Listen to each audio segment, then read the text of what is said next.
Hello and welcome to vlog 60 of the journey back to ultra running and the journey back to health. So, another run, another day done, another run done, and another frosty one out there as well.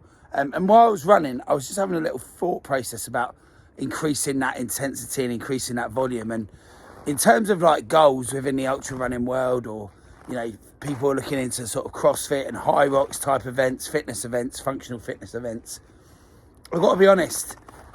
Volume is the key in most sports, the base fitness, and especially in ultra running. And for me, looking at where I am now, and if I see where I am now compared to where I want to be, when I think back to my half marathon last weekend, the base just wasn't there.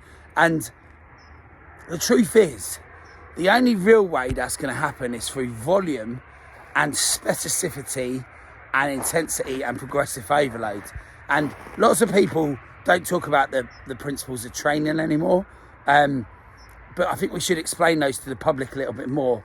And I've been doing that with myself again, sort of reminding myself of those core basics that make up the kind of principles of training. And specificity and volume are really important phases of training for any sport.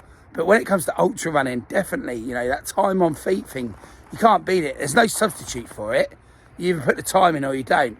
And the time on feet is a massive part of that. And for me, it can be a little bit overwhelming. So you don't want to become overwhelmed with the facts that you're not where you want to be, or you don't want to look too far ahead of where you're trying to get to. You know what the goal is.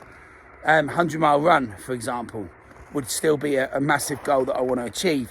But if I look at where I am now and go, 100 miles, the overwhelm can be absolutely paralysing. So don't get paralysed and overwhelmed by looking at where you've got to get to. Focus on the next session and the volume that you're doing in order to achieve that. And with volume will come great results. So I'm going to do what I do. I'm going to dare to dream, make it happen, and do what properly makes me happy.